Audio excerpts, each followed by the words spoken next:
Le train filait à travers les collines ensoleillées d'Andalousie. Un serpent d'acier et de verre qui mordait la terre aride de l'Espagne avec une voracité mécanique. Amélie. 16 ans à peine. Sentit le cœur lui manquer quand les lèvres de Léna effleurèrent les siennes. Un baiser volé dans l'intimité feutrée du wagon première classe. Mais le monde bascula en un instant, une voix rauque, chargée de venin, trancha l'air comme un coup de fouet. Dégoûtante. Sortez d'ici. Ou je vous fais jeter dehors. Amélie se figea. Ses doigts crispés sur l'accoudoir de cuir souple. Léna. 18 ans. Aux cheveux blonds cascadants comme un soleil couchant sur la Méditerranée. Releva la tête avec un feu dans les yeux verts qui fit trembler l'air confiné. L'homme. La cinquantaine bedonnante. Vêtu d'un costume froissé qui puait le cigare et la rancune. Se dressait au bout de l'allée. Son visage rougeau tordu par une haine viscérale. Il pointait un doigt accusateur vers elle. Comme si leur tendresse était un crime contre l'humanité. Autour. Les autres passagers des hommes d'affaires espagnols en chemise impeccable.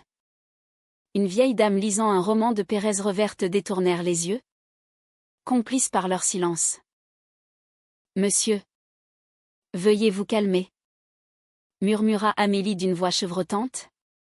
Son accent parisien trahissant ses origines modestes du quartier de Belleville. Elle avait économisé pendant des mois pour ce voyage. Ce billet en première classe qui devait être le joyau de leurs vacances secrètes en Espagne. Léna et elle s'étaient rencontrées un an plus tôt. Dans les couloirs bondés du lycée Henri IV.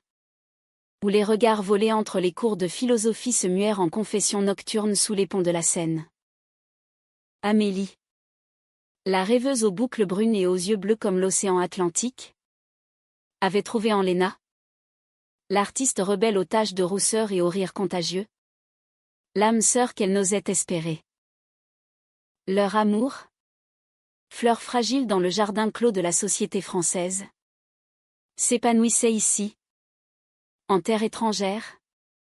Loin des jugements de leur famille catholique. Mais cet homme, appelons-le Raoul.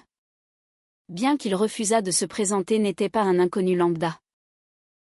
Il était le poison même de l'intolérance. Un expatrié français installé à Séville depuis 20 ans. Gérant une petite affaire d'import-export qui masquait des trafics plus sombres. Ses yeux injectés de sang balayaient le wagon comme un radar de haine. Je voyage en première pour la tranquillité. Pas pour assister à vos perversions. Crachatait-il. Sa voix portant jusqu'au hublot où le paysage andalou défilait en un kaléidoscope de chênes verts et de ruines mauresques. Léna se leva d'un bond. Sa silhouette élancée tendue comme un arc. Et nous? On voyage pour s'aimer. Monsieur. Si ça vous dérange. Changez de wagon. Ou de planète. Son ton. Mi-provocateur mi-poétique. Portait l'empreinte des poètes beats qu'elle dévorait en cachette, Rimbaud. Verlaine. Ces amants maudits qui hantaient ses carnets de dessin. Amélie l'attrapa par le poignet. Le cœur battant la chamade. Léna. S'il te plaît. On ne veut pas d'ennui. Trop tard. Raoul s'avança. Son ventre proéminent frôlant les sièges.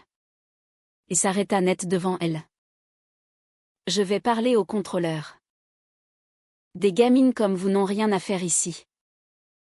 Il appuya sur le bouton d'appel. Et le wagon s'emplit d'une tension palpable.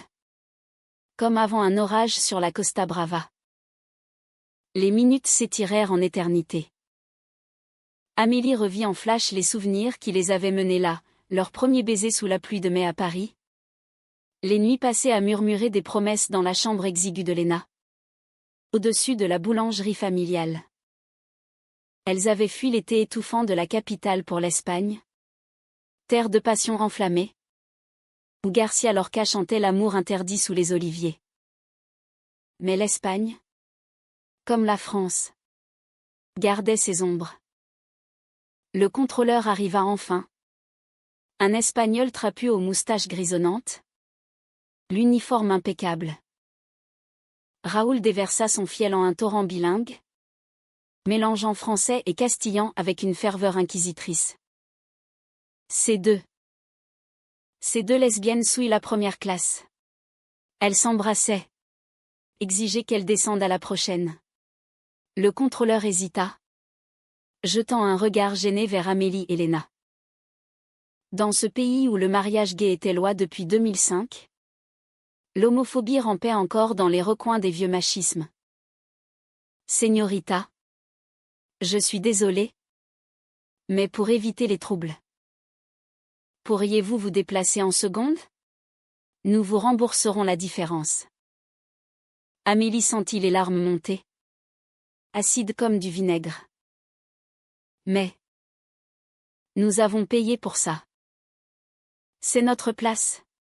Léna, les poings serrés, explosa, c'est du harcèlement. Appelez la police. Raoul ricana. Un son gras et triomphant.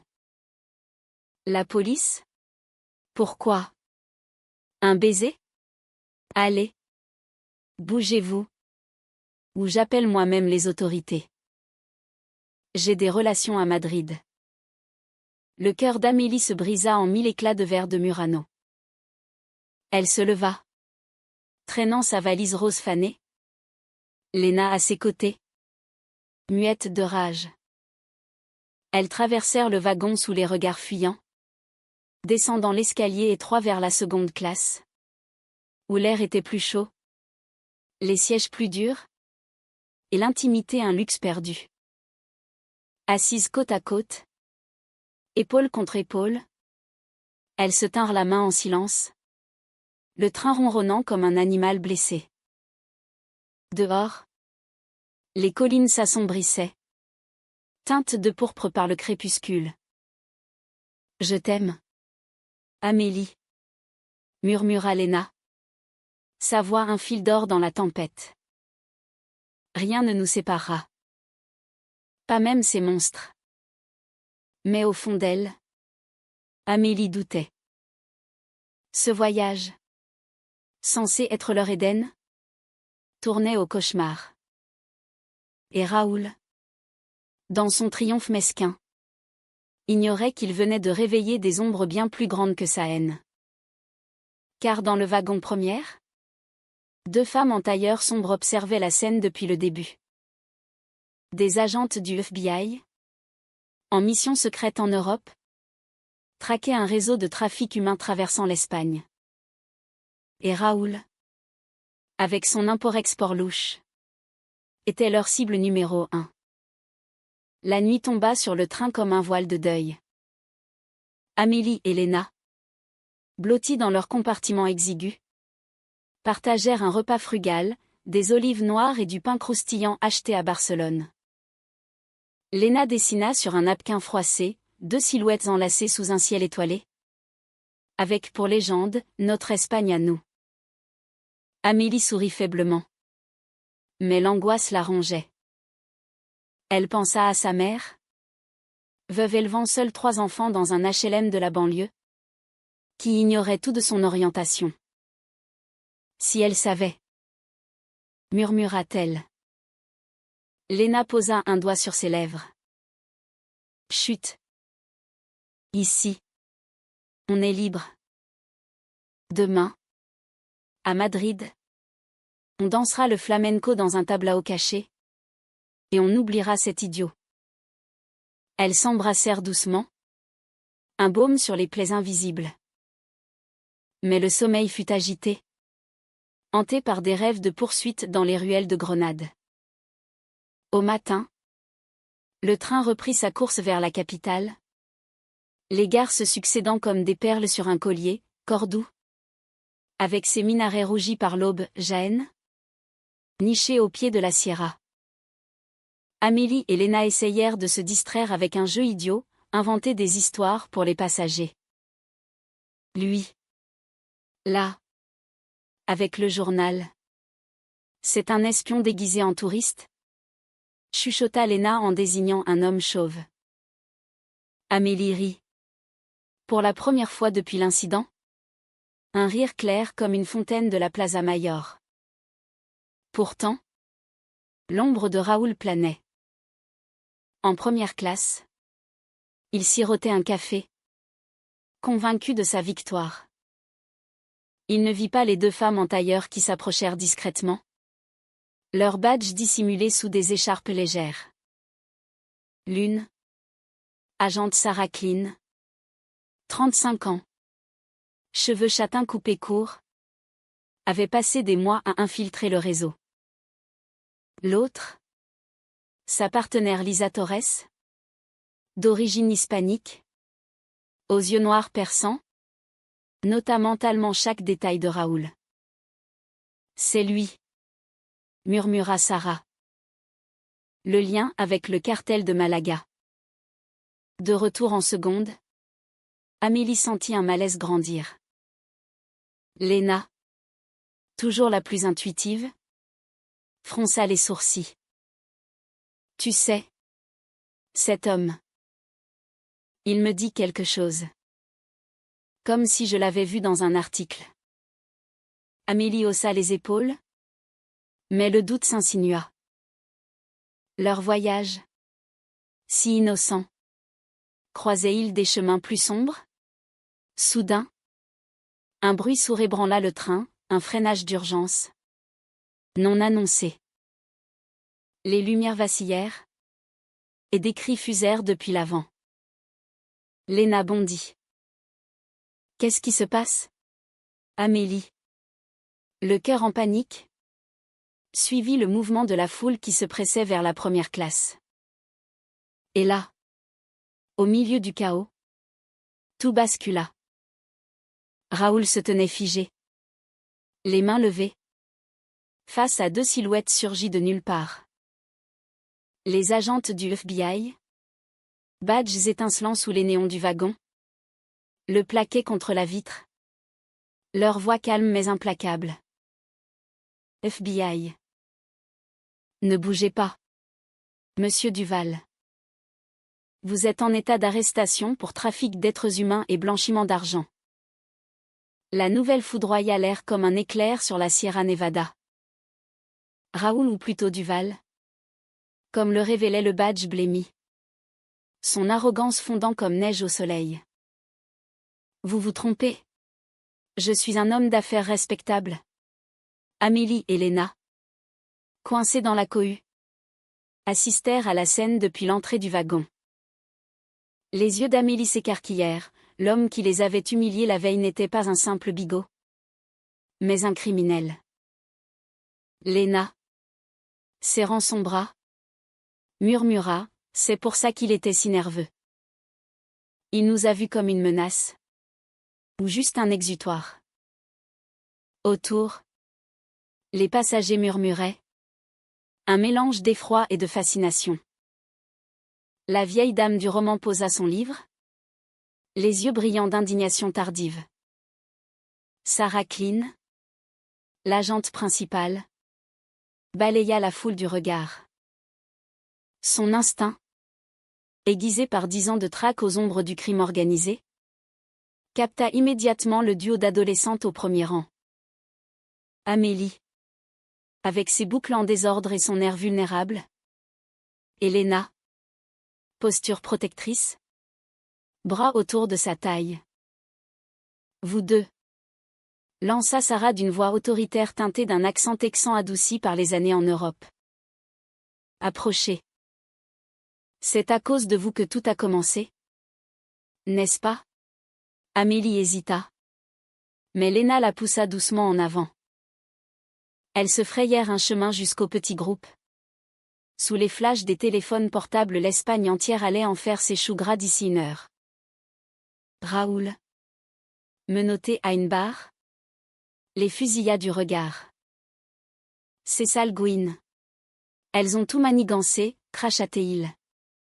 Sa voix un râle de défaite. Lisa Torres, l'autre agente, le fit taire d'un geste sec. Assez. Vous avez harcelé ces jeunes filles hier? Et maintenant? Vous essayez de les impliquer? Pathétique. Sarah se tourna vers Amélie et Léna, son expression s'adoucissant imperceptiblement. Racontez-moi ce qui s'est passé. Exactement. Les mots se bousculèrent hors d'Amélie comme un torrent libéré, le baiser, l'insulte, la demande au contrôleur, l'humiliation de la relégation en secondes. Léna compléta. Sa voix tremblante de colère contenue, il nous a traités de dégoûtantes. Comme si notre amour était une maladie. Sarah hocha la tête, notant chaque détail sur un carnet. Vous avez été courageuse. Et maintenant? Grâce à vous indirectement? On l'arrête. Il transitait des victimes à travers son entreprise. Des femmes. Des enfants. Fuyant l'Afrique vers l'Europe. Le wagon sembla rétrécir. L'air alourdi par le poids de ses révélations. Amélie sentit un vertige la saisir, leur souffrance mesquine avait démasqué un monstre bien plus grand. Léna, les larmes aux yeux, serra sa main plus fort. C'est ironique. Sa haine nous a sauvés? D'une certaine façon. Raoul ricana une dernière fois avant qu'on ne l'embarque vers un compartiment sécurisé. Vous verrez. Les lesbiennes. Le monde est à nous. Pas à vous. Le train reprit sa route. Mais l'atmosphère avait changé. Les passagers, émus par le récit des filles, leur offrirent des sièges en première, des verres d'eau fraîche, des mots de soutien murmurés en espagnol et en français. Une femme d'une quarantaine d'années, professeure de littérature à l'université de Madrid, s'approcha. Vous êtes des héroïnes. Garcia Lorca aurait écrit un poème sur vous. Amélie rougit. Submergée. Pour la première fois, elle se sentit vue. Non comme une anomalie, mais comme une force. Sarah et Lisa, après avoir sécurisé Raoul, s'assirent avec elle pour un débriefing informel. On est en Europe pour une opération conjointe avec Interpol, expliqua Sarah, sirotant un café tiède. Cet homme nous filait entre les doigts depuis des mois. Votre incident a précipité les choses, il a paniqué. A contacté ses complices par téléphone. Et boum. On avait le feu vert pour l'intercepter. Lisa sourit. Un éclat complice dans les yeux. Et entre nous, on déteste les types comme lui. On est ensemble depuis 8 ans. Elle leva sa main. Brillait une alliance simple. Amélie et Léna échangèrent un regard stupéfait. Léna rit. Un son libérateur. Vraiment? Alors. Bienvenue au club. La conversation s'ouvrit comme une fleur au soleil, des anecdotes sur les coming-out difficiles.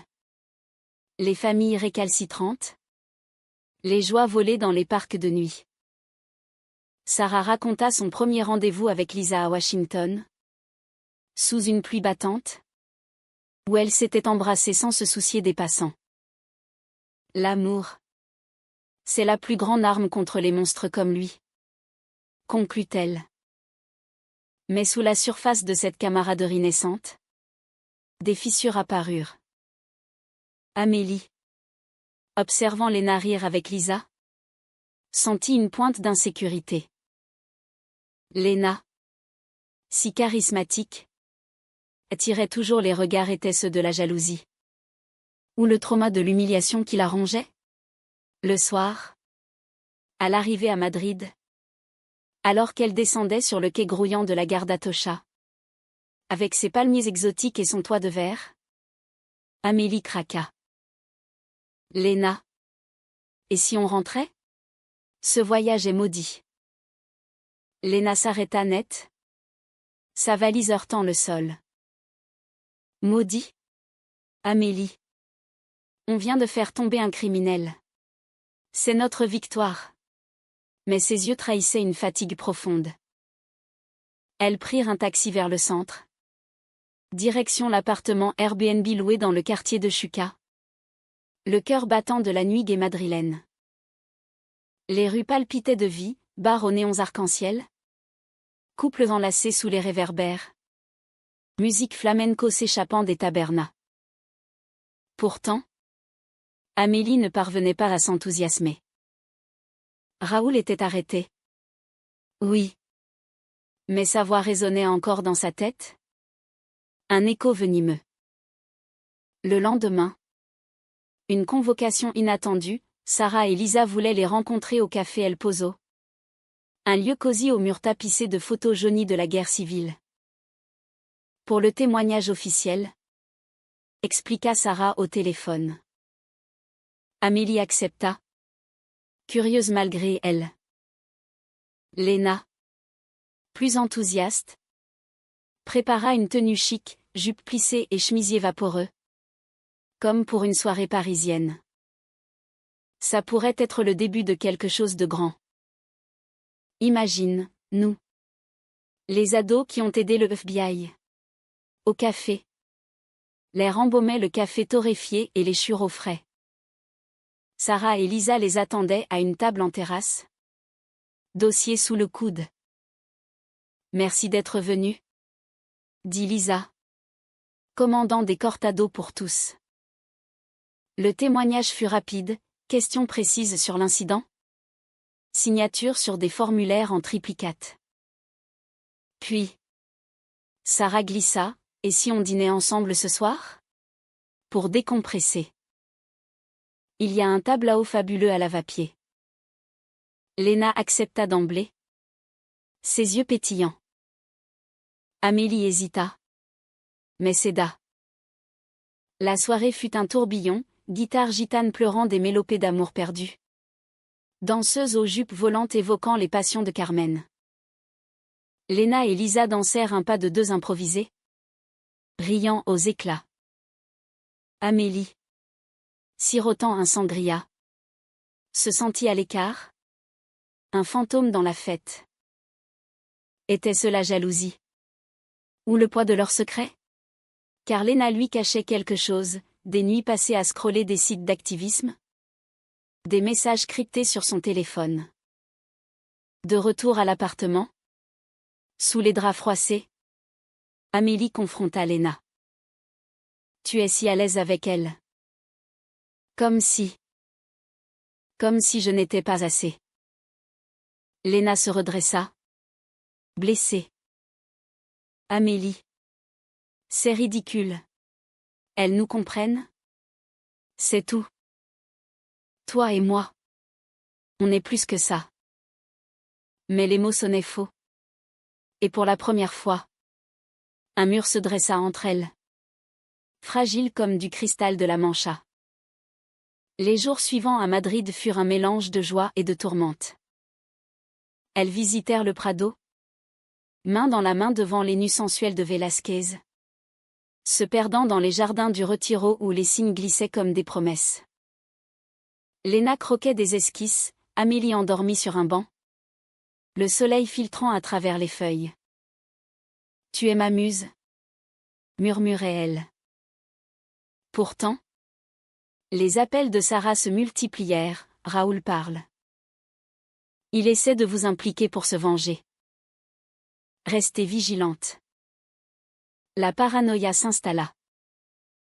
Un soir, dans une ruelle de Malazana, Amélie crut voir un homme les suivre, un complice de Raoul. Léna la rassura. Mais son téléphone vibra, un message de Lisa. Rendez-vous demain. Urgence. Amélie le vit. Et le doute devint certitude. Léna trahissait-elle leur intimité pour un flirt avec l'excitation de l'enquête? Le climax approchait. Porté par le vent chaud du Guadalquivir invisible. Le soleil de midi frappait les toits de tuiles ocre de Madrid comme un accusateur impitoyable. Transformant la Plaza Mayor en un four de passion refoulée. Amélie marchait d'un pas vif vers le café El Pozo. Son cœur un tambour de guerre. La nuit précédente avait été un chant de mine, reproches chuchotés. Larmes versées sur l'oreiller. Elena. Fuyant dans le silence. Comme une ombre dans les alcôves de El Alcazar. C'est rien. Amélie. Juste l'enquête. Avait-elle juré avant de s'endormir? Dos tourné. Mais Amélie. Nourrie aux romans de Colette et aux films de François Ozon. Flairait la trahison non physique. Mais émotionnelle? Ce vol d'intimité qui rongeait les amours naissantes. Au café. Sarah et Lisa attendaient. Visage grave sous leurs lunettes de soleil. Pas de cortado cette fois, seulement des eaux minérales et un dossier fermé comme un tombeau. Asseyez-vous, dit Sarah. Sa voix un fil tendu. Lena arriva en retard. Essoufflée. Ses cheveux blonds en bataille comme après une tempête. Elle s'installa à côté d'Amélie. Mais leurs cuisses ne se touchèrent pas à un gouffre invisible. Qu'est-ce qui se passe? Demanda Lena. Son accent chantant masquant mal l'anxiété. Lisa ouvrit le dossier. Révélant des photos granuleuses, Raoul en compagnie d'hommes cagoulés dans un entrepôt de Séville. Des cargaisons suspectes étiquetées, textiles. Il a avoué. Partiellement. Et il vous cible.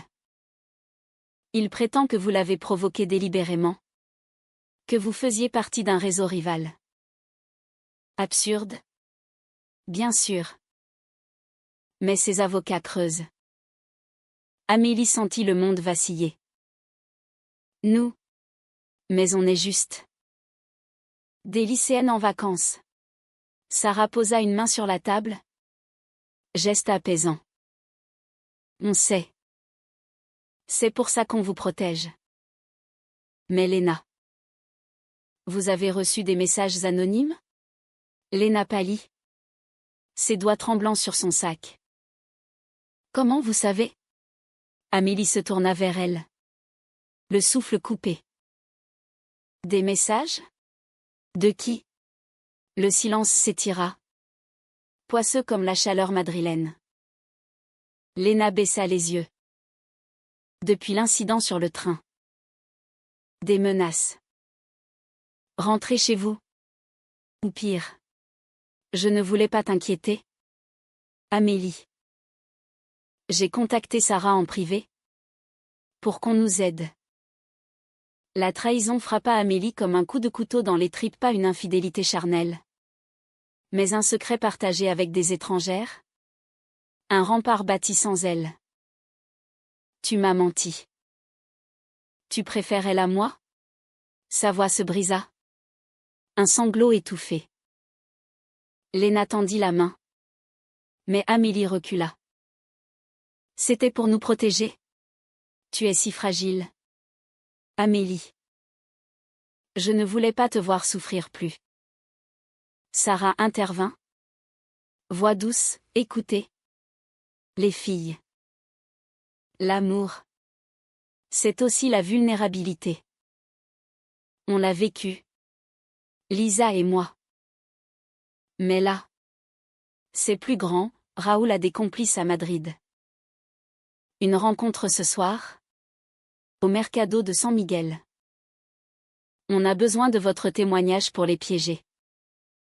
Amélie se leva d'un bond. Les larmes coulant librement. Non.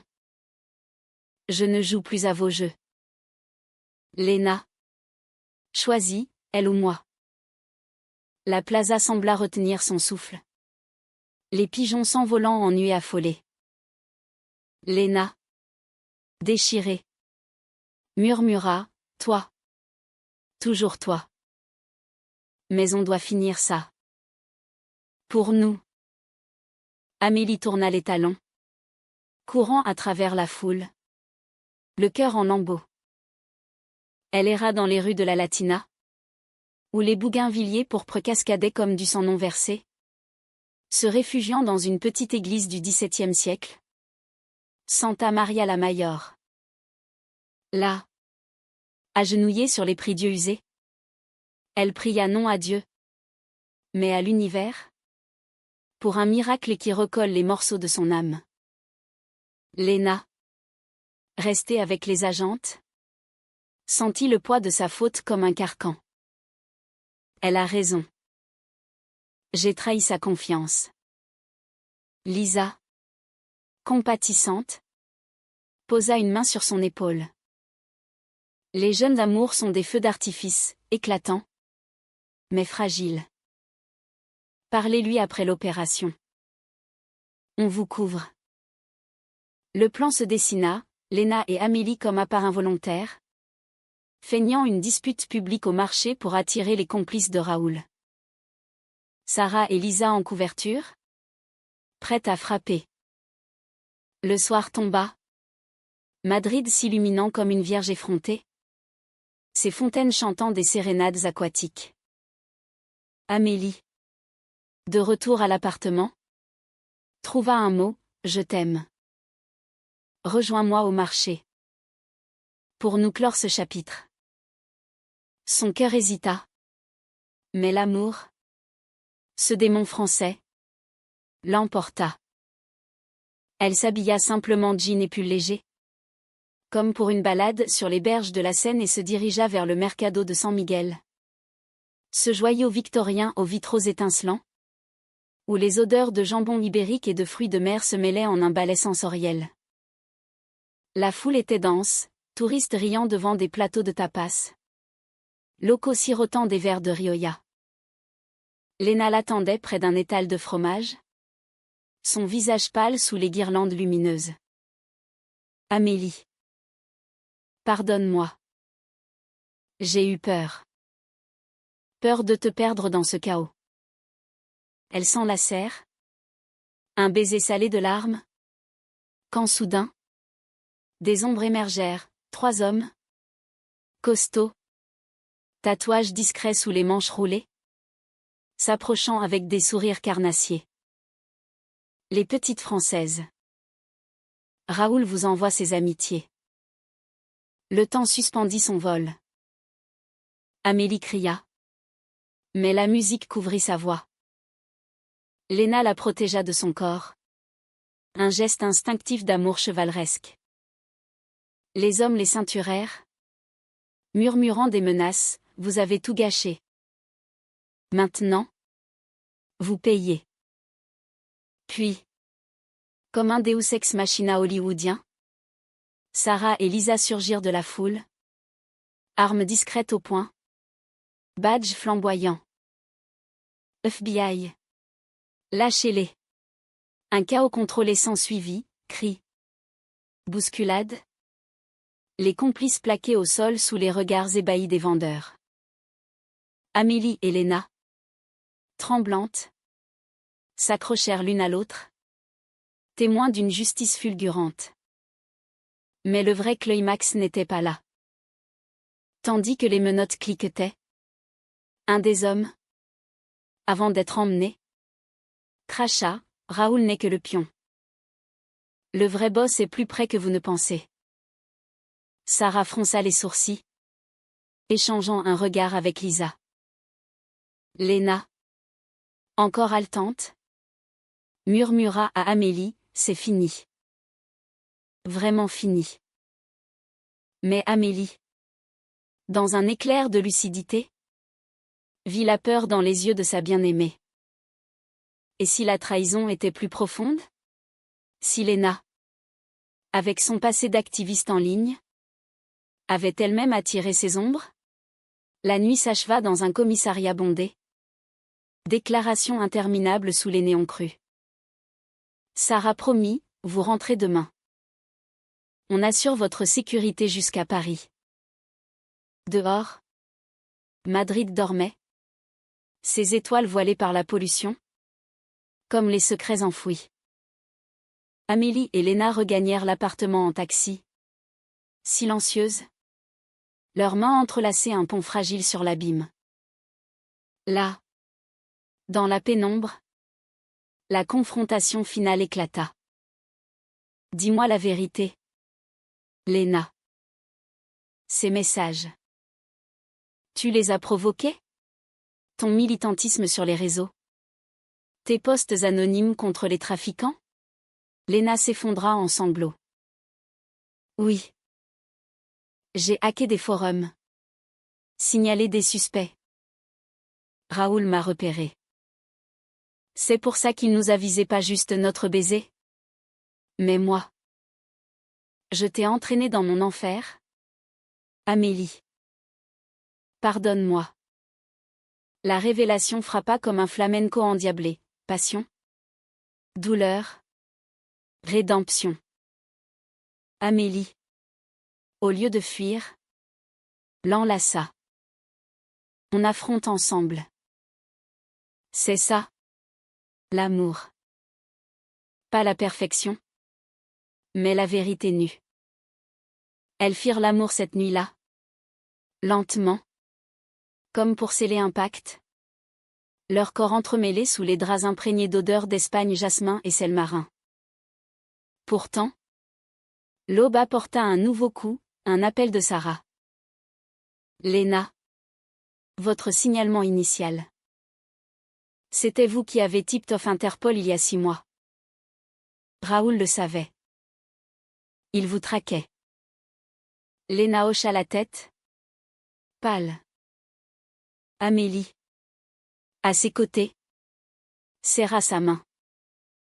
La trahison n'était plus un mur, mais un pont vers une force partagée. Le vol de retour vers Paris fut un adieu doux amer à l'Espagne. Cette terre de contraste où l'amour avait failli périr sous le poids de la haine et des secrets.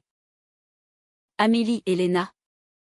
Assises côte à côte dans l'étroit fuselage d'un Ryanair bondé, regardaient les nuages effilocher le paysage de la Meseta, comme des voiles de mariés déchirés. Sarah et Lisa les avaient escortés jusqu'à l'aéroport de Baraja. Un au revoir chargé d'émotions, étreintes. Numéros échangés. Promesse de visite à Washington. Vous êtes des guerrières? Avait dit Sarah. Ses yeux bleus humides. L'amour lesbien? C'est la révolution la plus belle. À Orly. La pluie fine de novembre les accueillit comme une caresse familière, lavant les poussières andalouses de leurs âmes. Leur famille les attendait, la mère d'Amélie. Silhouette frêle emmitouflée dans un manteau gris. Et les parents de Léna. Couple de boulangers au sourire perpétuel. Sentant le levain et la cannelle. Pas un mot sur l'aventure, seulement des « vous êtes bronzés » et des invitations à dîner. Mais dans le RER brinque-ballant vers Belleville, Amélie et Léna se tinrent la main en secret. Leurs doigts entrelacés un serment muet. Les semaines suivantes furent un cocon de reconstruction. Amélie reprit le lycée. Ses boucles brunes dansant au rythme des cours de maths et de littérature, où elle disserta sur le deuxième sexe de Beauvoir avec une ferveur nouvelle. Léna, en terminale art plastique, transforma leur odyssée en une série de toiles, amour en transit. Des huiles où des silhouettes enlacées défiaient des tempêtes de couleurs vives, inspirées des maîtres espagnols comme Sorolla. Leur nuit se passait dans la chambre de Léna, au-dessus de la boulangerie odorante, où elle lisait à voix haute des extraits de Chérie de Anaïs Nin, riant des audaces, pleurant des vulnérabilités. Mais l'ombre de Raoul persistait. Les journaux français titraient « Arrestation spectaculaire d'un trafiquant franco-espagnol grâce à un incident sur le train AVE ». Pas de mention des adolescentes. Bien sûr, protection des mineurs. Pourtant, des messages anonymes arrivèrent, la chasse continue. Léna, avec l'aide de Sarah par Skype, renforça ses sécurités numériques. Amélie, autrefois craintive, se joignit à un groupe d'activisme lesbien au lycée, organisant des ateliers sur l'homophobie intersectionnelle. On n'est plus des victimes, déclara-t-elle lors de sa première prise de parole, sa voix ferme comme le vent de la Sierra. Un soir de décembre, sous les guirlandes scintillantes du marché de Noël de Strasbourg-Saint-Denis. Elles reçurent une invitation surprise, Sarah et Lisa. De passage à Paris pour une conférence Interpol. Proposait un dîner au Procope. Ce berceau des Lumières où Voltaire et Rousseau avaient jadis débattu des passions humaines. L'atmosphère était feutrée. Bougies d'encens sur les nappes blanches. L'air embaumant le coq au vin et les souvenirs. À vous deux. Porta Sarah un toast. Verre de Bordeaux à la main. Pour avoir transformé une injustice en justice. La conversation coula comme le vin, rire sur les quiproquos culturels, les Espagnols embrassent trop. Les Français trop peu. Et confidences plus profondes. Lisa raconta comment, lors d'une mission à Bogota, elle avait failli perdre Sarah dans une fusillade, comment l'amour les avait sauvés. Un fil rouge dans le noir. Léna. Émue. Avoua, j'ai trahi Amélie en gardant mes secrets. Mais ça nous a rendues plus fortes. Amélie. Posant sa main sur la sienne. Ajouta, l'amour. C'est apprendre à pardonner. Et à se pardonner. Dehors. Paris s'illuminait. La Seine un ruban d'argent sous les ponts. Elles marchèrent ensuite le long des quais. Quadruor main dans la main. Fantômes joyeux dans la nuit. Amélie et Léna s'arrêtèrent au pont des Arts. Où des cadenas d'amoureux défiaient le temps. On en accroche un, proposa Léna. Sortant un petit cadenas gravé, A et L pour toujours. Amélie sourit. Les yeux brillants. Oui. Mais pas de clé, on jette au vent. Le printemps revint. Fleuri de cerisiers dans les Tuileries. Et avec lui. Une nouvelle étape. Amélie. Acceptée à la Sorbonne pour des études de littérature. Et Léna à l'école des Beaux-Arts. Décidèrent de partager un studio minuscule à Montmartre. Sous le regard bienveillant du Sacré-Cœur. Leur famille. Apprivoisée par des dîners tendus et des lettres sincères. Commencèrent à entrevoir la vérité, la mère d'Amélie offrit un foulard arc-en-ciel, pour les jours froids. Et le père de Léna. Bourru. Marmonna, tant que tu es heureuse. Ma fille. L'été les ramena en Espagne. Non plus en fugue. Mais en triomphe. Avec Sarah et Lisa. Elles visitèrent Séville. Où le procès de Raoul battait son plein condamnation à 20 ans. Un réseau démantelé. Des vies sauvées. Dans El Alcázar. Sous les patios ombragés de myrte. Elles dansèrent un flamenco lent. Corps contre corps. Tandis que les fontaines murmuraient des secrets. C'est notre Espagne. Maintenant. Dit Amélie. Sa tête sur l'épaule de Léna. Des années passèrent. Comme les trains filant vers des horizons inconnus. Amélie devint professeure. Enseignant les amours interdites de la littérature française de Sappho à Yourcenar. Léna exposa ses toiles à la Biennale de Venise. Ou une œuvre monumentale. Baiser en première classe. Fit scandale et triomphe. Dépeignant deux silhouettes défiant un typhon de haine. Sarah et Lisa. Mariées désormais dans le Maryland. Devinrent des tantes honoraires. Envoyant des cartes postales de leurs aventures. Et Raoul? Oublié dans les abysses carcéraux. Sa haine un écho fané. Car l'amour d'Amélie et Léna, forgé dans le feu de l'Espagne, devint un phare, preuve que, dans un monde de tempêtes, deux âmes enlacées pouvaient changer le cours des étoiles. Pas de happy end mièvre, mais une humanité profonde imparfaite, blessée, mais résiliente. Comme la France elle-même. Terre de révolution et de tendresse cachée.